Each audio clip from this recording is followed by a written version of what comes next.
Welcome back, dear friends. We will be discussing an interesting concept of economic scheduling.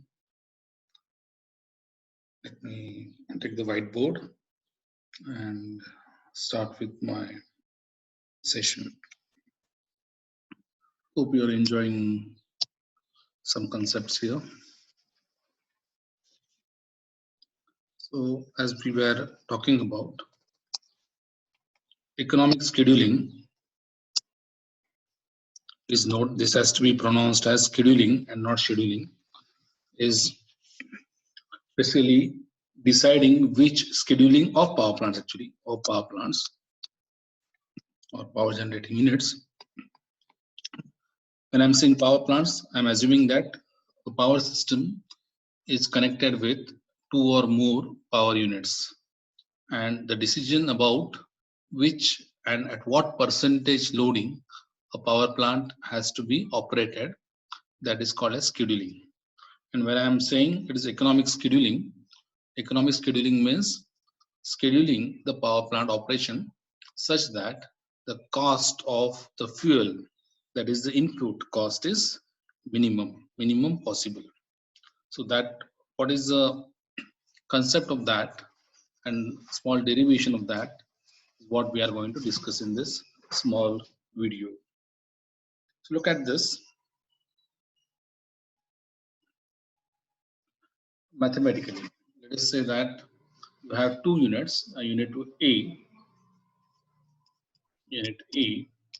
and a unit B. Two power plants, unit A and unit B. Let us say that this unit A is a coal-based power plant and this unit B is the gas turbine-based power plant.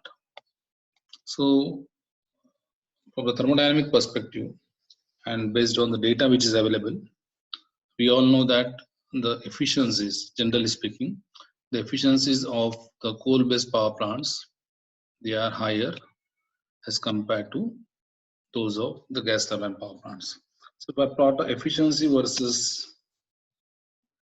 load, percentage loading of a coal-based power plant, then you'd find that the coal-based power plant would have a higher efficiency as compared to a gas turbine power plant. Which also means that if I plot a graph of input versus load, then gas turbine power plant would require more input for the same load as compared to a coal-based power plant. So this you should appreciate that the gas turbine power plant would require more input, means it is less efficient as compared to a coal-based power plant. Similarly, if I introduce another term called as heat rate, which is a reciprocal of efficiency, and you know that efficiency is the output to the input ratio, and output of the power plant is the load at which the power plant is operating, and input is the input required for the power plant, that is the fuel involved. So the heat rate would be then, because the efficiency is L upon I, so heat rate would be I upon L. So this is generally used in industry. So when you are talking to any engineers working in the power plant industry, they would talk about some value of heat rate, and it makes sense that the heat rate has to be minimized. So we need to ensure that the heat rate is as minimum as possible, that is the efficiency is as maximum as possible. So if I plot again I versus L curve, and this is, for example, this is a coal, then this slope, so mathematically speaking, this slope is dy by dx, or as y is di by dl. Now what is this slope called as? This slope is called as the incremental heat rate. This is called as a incremental heat rate.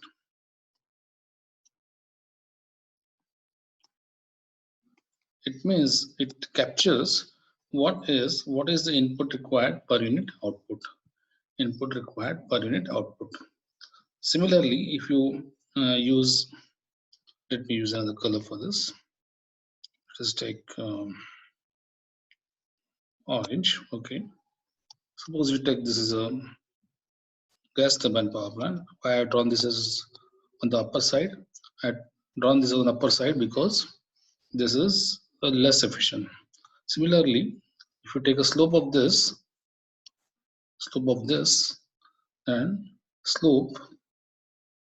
the slope would be again some di upon dl. So if I call this as A, coal for A, and gas turbine for B, then this would be dIB upon dLB, and this would be dia upon dLA.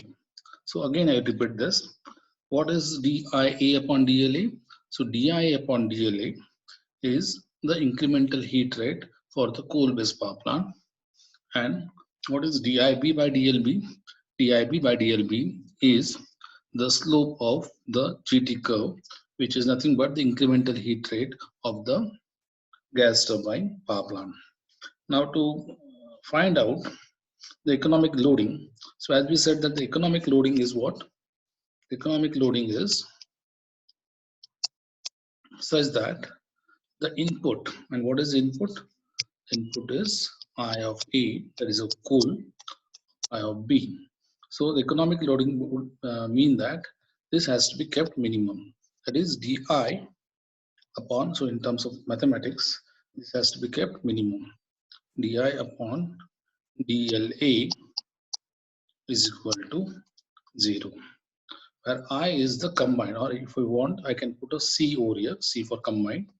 So DIC, so C is not to be mistaken as a third unit of called as C. C has to be called as a combined unit. Okay, the combination of I and IB. So the minimum, that is for the economic loading, the input has to be minimum. That is DIC by DLA has to be 0, or in other words, D upon DLA of IA plus IB has to be 0. Right? It is but obvious. So this I can rearrange and you get a nice expression here. DIA upon DLA is equal to minus DIB upon DLA. So what I'm doing is now I want a particular expression. So I would be rewriting this and I would be introducing one term, same term in the numerator and denominator. And remember this, I am introducing DLB in the numerator and DLB in the denominator, right? And other trick I will be using is, instead of LB, because LB and LA, they make up LC, that is combined load. So I would write LB as LC minus LA. So using this tricks now, I would have an expression DIB upon DLA into, because this is D of LC minus LA, which becomes a neat expression D of IB upon D of LA into D of LC upon D of LB, correct? Minus D of LA upon D of LA. Sorry, this is correct. D of LB is LC minus LA. Just am I connected some? I not missed something. Okay. So this is, sorry. This has to be DIB upon LB. Okay. LB. This is LB. It's just a small correction here. I'll just set up this and put this. This is LB. This has to be, and yeah, this is, yeah. So this is LB. Where is it? Okay, right. So this is LB, and this becomes now DIB by DLB, and this is here A now. So here it is A. So here it becomes A. Let me just here is a small mistake over here. So what is this? So this is A, correct? So this is A. So this is LC by LA, right? Again, let me pick up this. Now it's okay, right? So this is now LC by LA upon DLA by DLA, DLA by DLA. Okay, so what I have done is here, I have multiplied this DLB by DLB, and instead of LB, I have put an expression of LC minus LA. So this, if you look at it, if you look at this becomes 1, okay, because DLA by DLA, and this LC is not going to change. So this becomes 0, this becomes 0. So now what you are left with is, this is 0 minus 1, 0 minus 1 is minus 1, minus 1 into minus of DIB by DLA. So that gives us a neat expression, and this is what I was aiming for. DIA by DLA is equal to minus of minus plus, plus of DIB by DLB. So this meaning of this is what? This is the incremental heat rate of A is equal to incremental heat rate of B. So when you are aiming for economic scheduling, then the condition is the incremental heat rate of A has to be equal to the incremental heat rate of B. So this is a very important derivation, right? Because it gives you a condition that the combined input, okay, of the two units, unit A and unit B, would be minimum, or the combined operation of the two units, unit A and unit B, would be most economical, right? And what is that condition? The condition is the incremental heat rate of both the units has to be the same.